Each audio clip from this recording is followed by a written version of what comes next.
No, tariffs don't actually boost innovation, they kill it.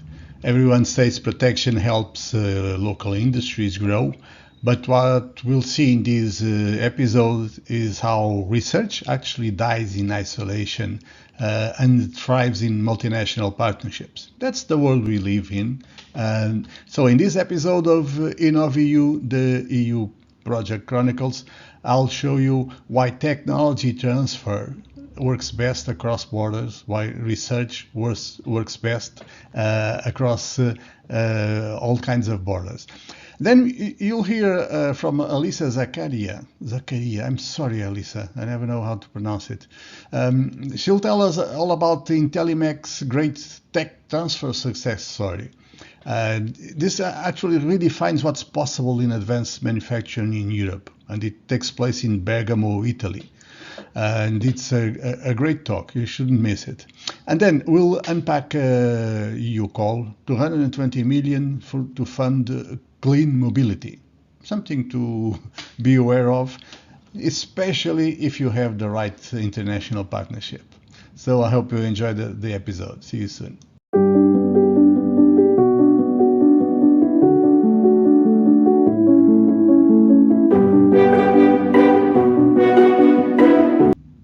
So, do tariffs protect domestic innovation or any other trade barrier?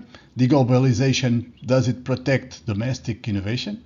If that was the case, Albania during the Cold War would have been a really great success because under Enver Hoxha, I think, I don't know how to pronounce his name, but in his time, Albania pursued autarky, what economists called autarky, which basically means they tried to be completely self-sufficient. So they cut ties, straight ties with basically everyone, not just the capitalist countries, those were the enemy, right?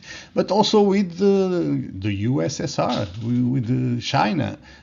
Imports were demonized and the borders were sealed. So what was the result? Did they have the golden age of local innovation? Not really. Actually, stagnation. Actually, technology was completely obsolete, decades behind, and they were just, even compared to the communist countries, they were way behind. So why do people continue with this illusion that autarky can somehow protect from foreign competitors and thus create a safe space and local companies will rush to innovate and create new products? This sounds logical. They are now protected from competitors so they can create new products with trust. Not really. After all, fewer competitors means why invest in research? Why invest in innovation? Why try to bring new products? Competition brings innovation, not the other way around. So that could have worked eventually in a time when research was local. Well, we could say this a different way. Not even when research was local did that work. Nowadays, when innovation flourishes basically through collaboration across borders, that area is completely gone. So today, research is born from collaboration, not in silos and not in tariff-protected cages. Examples, a vaccine breakthrough in Germany might rely on a French biotech startup, or a Spanish clinical trial, or a Swedish data platform, or a green mobility project might need Portuguese battery innovation for success, but also Polish vehicle integration, Italian grid intelligence. Innovation depends on global supply chains, on multinational teams. Innovation depends on real-time cross-border flows of knowledge, of data, and capital. Tariffs, they do the opposite. So they don't protect innovation, they interrupt innovation, actually. Here's what tariffs actually do. Not just tariffs, any trade barrier. They block access to key technologies or components, and that cuts the innovation. They erode trust between potential research partners. They make projects more expensive, slower, less scalable. So in a world where progress relies on speed and openness, protectionism creates dead ends, not breakthroughs. It's exactly the opposite, because nowadays what fuels innovation is not nationalism, it's not isolation, it's networks. Innovation thrives in distributed labs, in digital platforms, in public-private ecosystems. So EU programs require cross-border cooperation. It's a good thing they do. It's exactly why the EU rewards projects that go beyond borders. Because the future won't be built by the most protected, but by the most connected. That's the new world. And it's a good thing that the EU research programs include more and more non-EU countries like Canada, well, countries from Asia, America, Africa, and Europe, non-EU Europe. Because this way you can build a cross-border fundable innovation-driven partnership and do it the smart way with results in a network. So this is the new world, not the protection world. That's 20th century, or no, maybe before that. What Alyssa's story really shows us is this. Success in innovation today doesn't come from isolation. It comes from smart partnerships, strong narratives, and clear fundable proposals. But here's the catch. So, what if your idea is great, but your proposal just doesn't land? Most rejections don't happen because your project lacks impact. They happen because your draft fails to speak to what evaluators actually score. You're stuck with tight deadlines, conflicting feedback from partners, zero idea if you're hitting the criteria or missing the mark. Sound familiar? But that's exactly why I built Smart Proposal AI. It's a GPT-powered evaluator that reads your draft like a reviewer and tells you what to fix. And this month only, I'm offering a free trial. Here's how it works. You send me your draft proposal as a PDF, I run it through Smart Proposal AI, and then I send you a detailed, annotated PDF with strengths, gaps, and clear suggestions, all confidential. If you want an NDA signed, I'll sign it. No problem. This tool is built on real evaluator criteria from Horizon, Erasmus+, CEF, and more. It's trained on what reviewers actually look for and what separates funded from failed. Clients have used it to revise rejected proposals, align their ideas with the scoring system, submit with 10 times more confidence.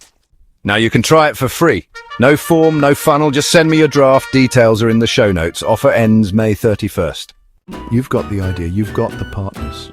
Don't let the proposal be your weakest link.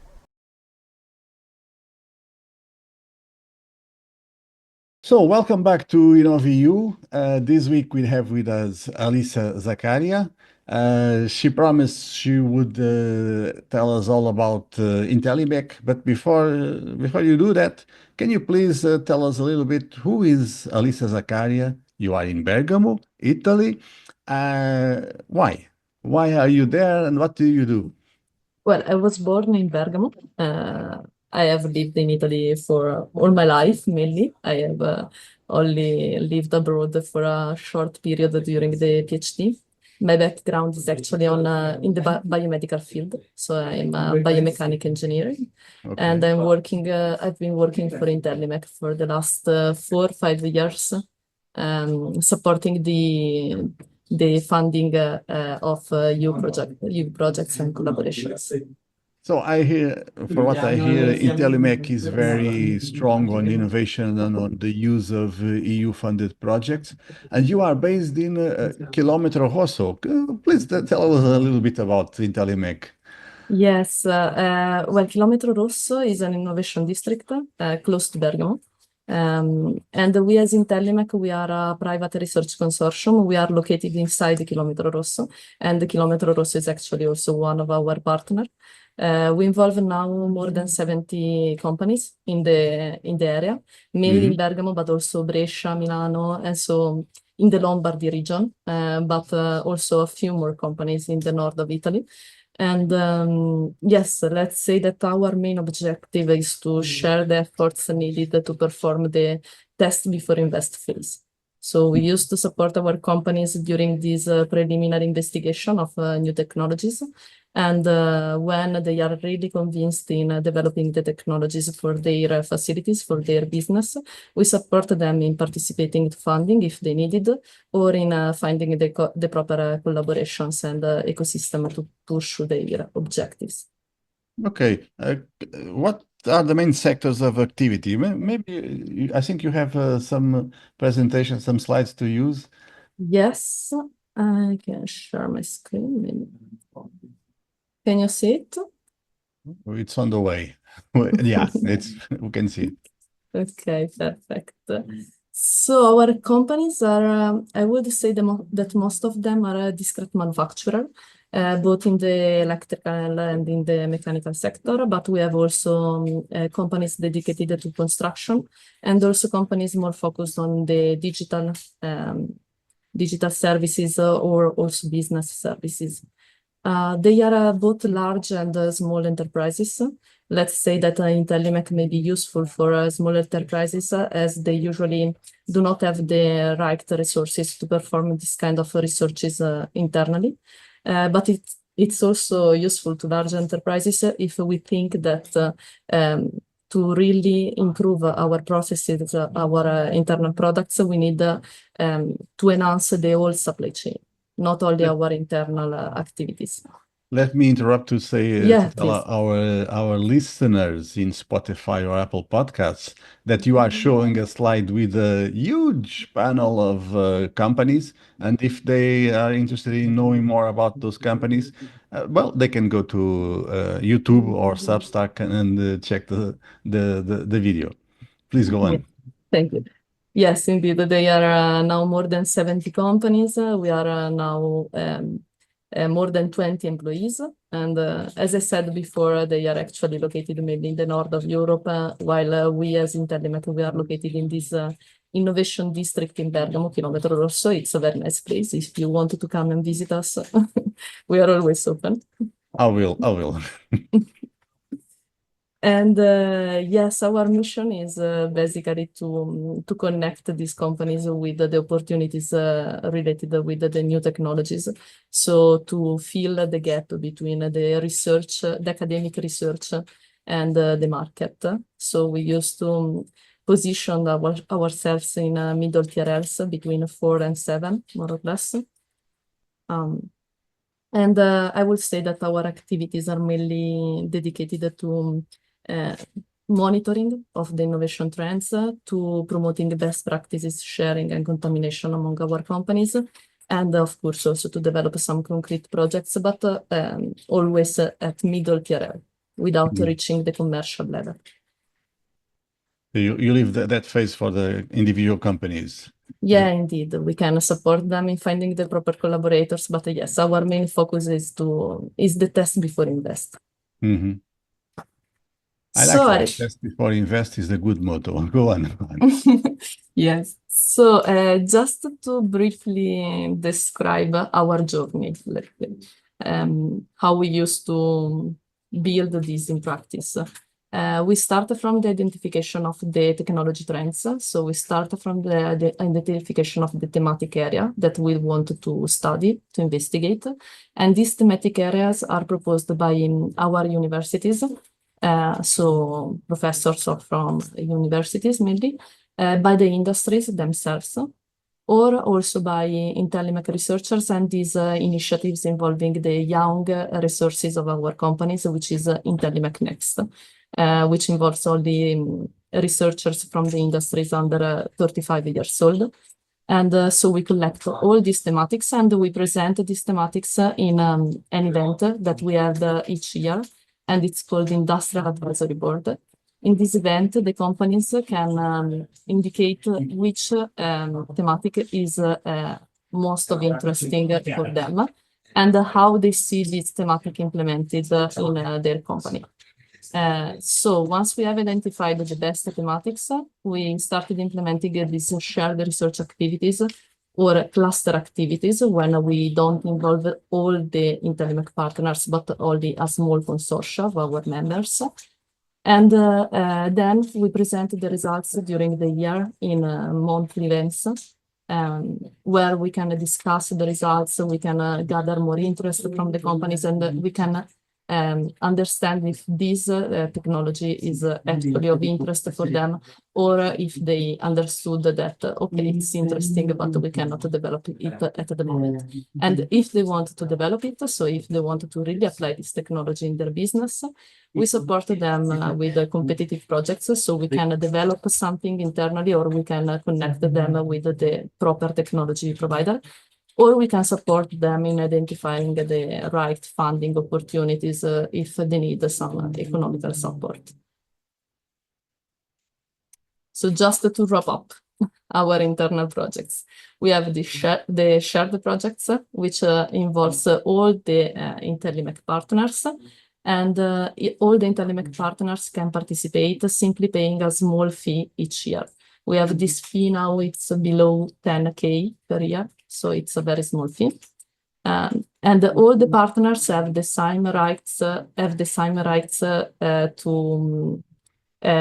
vote, to decide the thematic, and the same rights on the results of these projects. Then we have these clusters of projects, which involve a smaller cluster of our companies, and they require a bit higher budget to participate. And they used to be pursued over a longer period. So if shared projects are usually within the year, cluster projects may involve also 3 or 4 years of development. Then we have these individual projects for companies which know which kind of technologies they want to develop.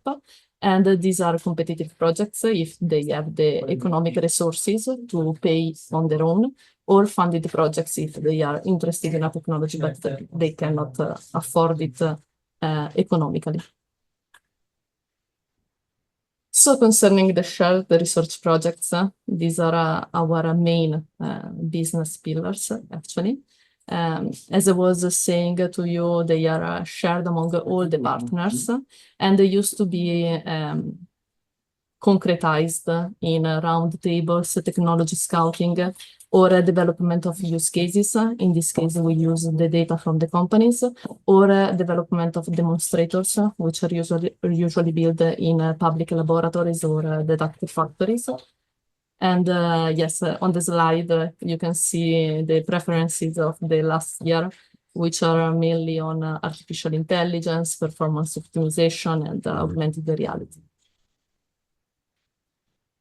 So as I was saying before, the results of these shared projects are illustrated in monthly events, which are called Pomeriggio IntelliMech. And these monthly events are held in our company's facility. So we used to combine the presentation of the results with the visit to the facilities of our companies to promote best practices sharing and to ensure contamination among our members. Those are somehow some sort of accountability monthly meetings where you also take the opportunity to try to provoke contamination. Yeah. Okay, I see. Yes, sure. And yes, to this meeting, usually only senior researchers from the companies used to participate. So also to promote the engagement of junior resources, we have a dedicated event, IntelliMech Next. In this event, only resources under 35 years old can participate. And they used to discuss technologies, to discuss challenges. And the outcomes of these meetings are proposed to our technical and scientific committee as to define the thematic area for the shared projects.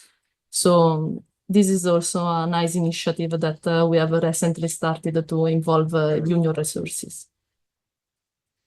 Yes, then I was saying that we used to develop the shared research projects with our researchers, with our universities, local universities, but we have also some internal skills that we use to develop some competitive projects dedicated to individual entities. And these internal skills are on artificial intelligence, ICT, robotics, and extended reality. I have collected a brief presentation of some of our use cases, just to give an idea. Okay. And concerning artificial intelligence, for instance, we have developed for ABV predictive maintenance algorithms, or we have also collaborated a lot with Tenacta for quality control on the identification of welding defects.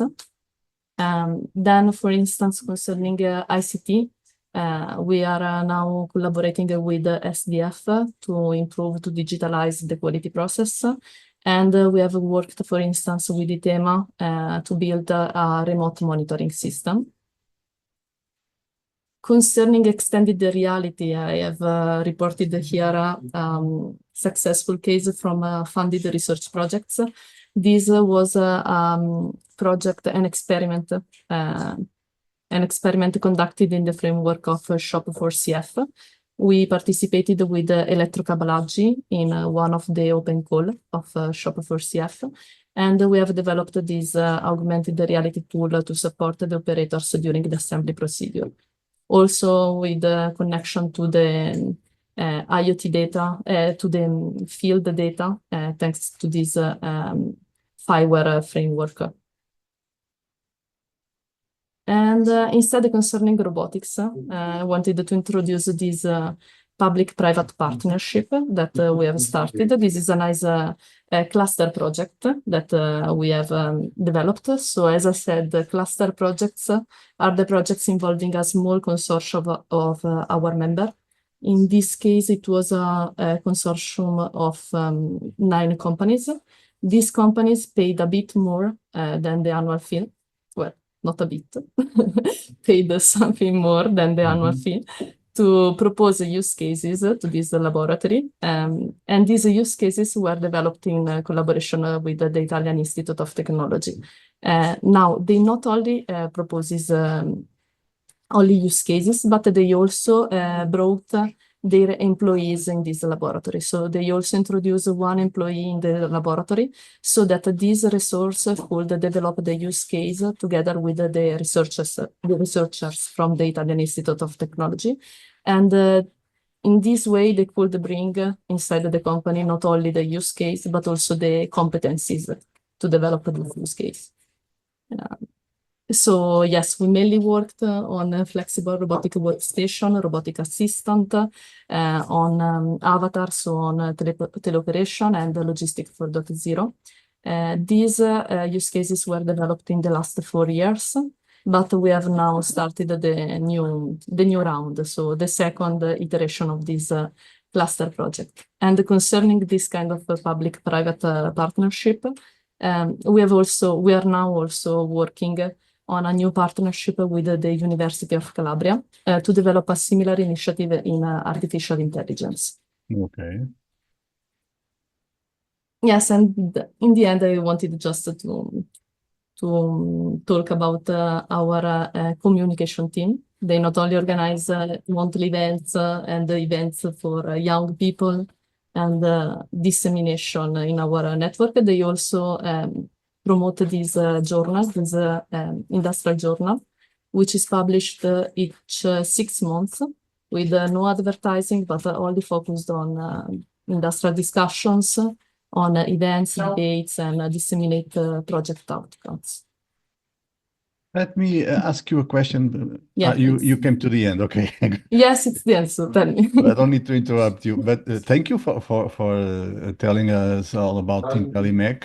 I'm pretty much impressed. I am sure our audience too. Let me ask you a question that may be of interest to our audience. In many of those slides, there was the logo, the EU logo, showing that there was EU projects funding EU programs funding those projects. So you are open to collaboration with other European institutions because those projects require partnerships. So you will be open to analyze collaborations that someone in our audience may want to get in touch with you. Yes, absolutely.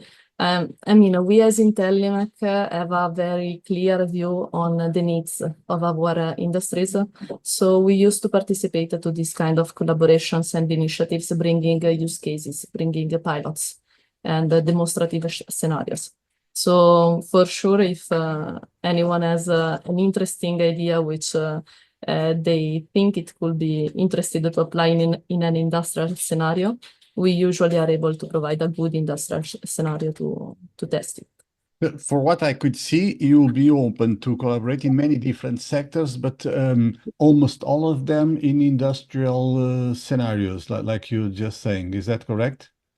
Yes, I mean, most of our industries are dedicated to discrete manufacturing. So discrete manufacturing is actually our main business area. But we have a significant cluster also of companies dedicated to construction. Okay. So, for instance, construction is another topic, hot topic for us. And yes, we have also some technology providers. So actually, we can also collaborate with thematic focused on AI, ICT, robotics, and augmented reality, also metaverse. In this thematic, we have also some industries which could participate as technology providers. Okay. So that somehow sets the answer for my next question. What are your plans for the future? What do you want to do? Yeah, as I said before, we are super proud of our public-private partnership, and we are now starting this new iteration on artificial intelligence. So yes, we wanted to boost this collaboration between the public sector, the academic research, and the industries. We wanted to support the technology transfer as much as we can. And yes, and in this to do this, we are also very convinced that the people are important, and so involving human resources, training human resources is crucial. And this is why we are also boosting this kind of laboratories where humans, where people can connect and collaborate and sharing knowledge. And yes. You said that you are proud of this private-public collaboration, and I think you should be proud. I think it's great. Let me say this as a professor in entrepreneurship. For many years, I've been talking about this technology transfer and this phenomena, but I don't know many as good examples as you've proven with Intellimec. So thank you for this interview. I don't know. Do you have a final message you want to close with? Do you have any final idea? I mean, I can renovate the invitation to come and visit us in Bergamo, in Chilometro Rosso. Please, before you continue, please stop sharing the screen so that we can see your invitation personally.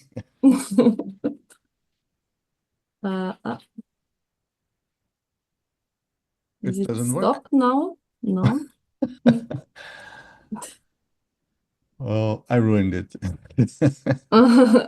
No way.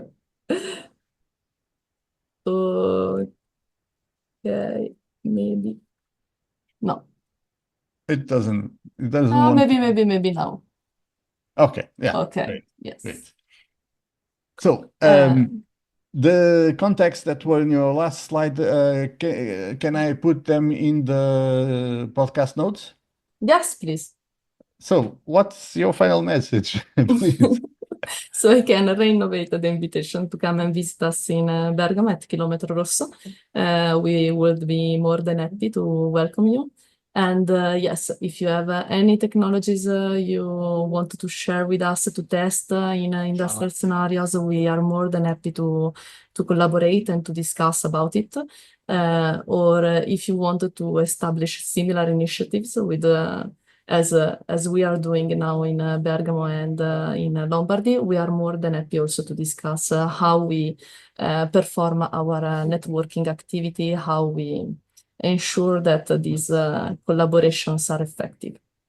Please forgive me, I have to ask you one final question, Yeah. which is this.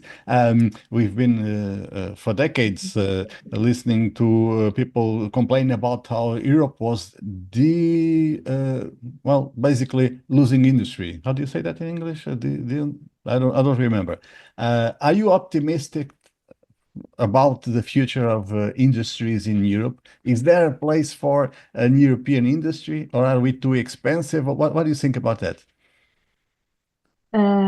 Yes, it's a tricky question. I mean, I'm also lucky because we are also lucky because actually we live in very industrialized region, which yes, of course, has suffered the crisis, but the industries are keep going. Let's say they are resilient and they are renovating themselves. They have the strength to keep renovating and keep their competitiveness on the market. I think that collaboration is key in this case to keep competitiveness, to keep our industries growing. I think that opening to the whole supply chain, opening to the whole ecosystem is necessary. But if we actually can achieve this kind of openness, can achieve this kind of collaboration, I think that we can maintain our industrial strength. Great. Thank you very much, Lisa, for this interview, for your time. And I hope to see you soon. Your contacts will be in the podcast notes. So see you soon. Bye. Thank you. Bye. So you're thinking of funding a next-gen transport project in Europe. This is the call that could cover 50 to 70% of your costs. This is not another info session. This is a transformation strategy for project leaders ready to make bold moves in green mobility. In this short video, you'll discover how to tap into 220 million euros in EU funds, what kind of projects actually get funded, and how to build an eligible fundable proposal fast. This is the CEF2, Transport, Alternative Fuels Infrastructure Facility Cohesion Envelope, specifically the costs topic. It's aimed at scaling electric and hydrogen refueling infrastructure for road, rail, water, air and urban transport in countries eligible under the Cohesion Fund. This call supports high-impact projects that align with the AFIR and 10T regulations, advancing the EU's climate-neutral transport goals. Electric recharging infrastructure, high power 1 megawatt or more stations for heavy-duty vehicles on the 10T network, charging for public transport fleets like buses and depots, power supply for inland waterway and maritime ports, electrification of airport operations, hydrogen refueling stations, HRS, for road vehicles, buses, ports, rail and airports, must supply hydrogen at 350 and or 700 bar. Each HRS must supply a minimum of 1 ton per day ammonia and methanol bunkering for vessels in 10T maritime and inland ports. Grants of up to 10 million euros per bunkering barge. Bonus! Up to 20% of your budget can go to on-site renewable energy production, battery storage or hydrogen production if aligned with rules. Legal entities, whether public or private, from countries eligible under the Cohesion Fund can apply. International organizations and entities without legal personality can also apply, but under certain conditions. However, natural persons, EU institutions, or entities under EU sanctions are not allowed to participate. This is not a collaborative call, so no consortium is required. But projects must secure at least 10% of financing from an implementing partner or financial institution. Additionally, they must be located in or within range of the 10T network. The total budget available is 220 million euros. The funding rate can cover up to 50% of eligible costs and up to 70% in EU outermost regions. The minimum grant request is 1 million euros per proposal. Cut-off deadlines are as follows: 24th September 2024, 11th of June 2025, and 4th March 2026.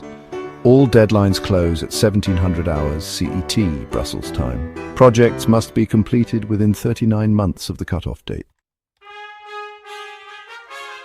First, you need to register in the EU Funding and Tenders portal. Then, prepare application Form A online and Form B, which includes your project details. Don't forget to upload the required annexes, your budget, Gantt chart, member state support, environmental file, and financial approval letter. Finally, make sure to submit everything before the deadline via the portal. Remember, only complete applications will be considered. You can use the EU portal submission system to apply.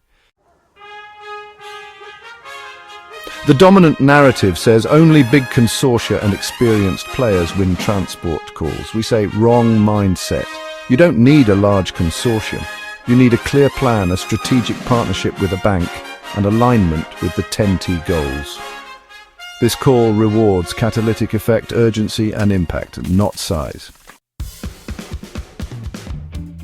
Use the EU Proposal Excellence Scorecard to self-assess before submitting. Match your infrastructure plans to 10T map eligibility. Align with AFR standards and show how your project meets climate goals. Don't just meet criteria, but tell a compelling story about impact and urgency. Download our EU Call Alignment Checklist. Use the Proposal Readiness Mini Assessment. Try the Proposal Reviewer GPT for instant feedback. Or get support through our EU funding fast-track coaching. All at fernandogaspar.substack.com/podcast. This call isn't just about infrastructure, it's about transforming European transport and your opportunity to lead that change. Apply before September 24th. Start by scoring your proposal. For more details, visit the EU Funding and Tenders portal.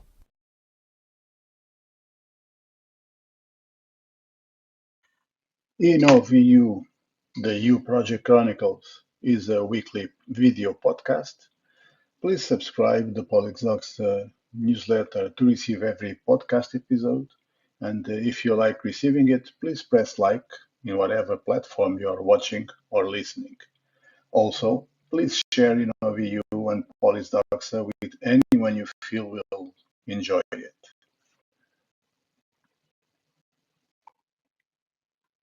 Credits: author and host Fernando C. Gaspar, music Hugo Gaspar, Lisbon, Portugal, 2024.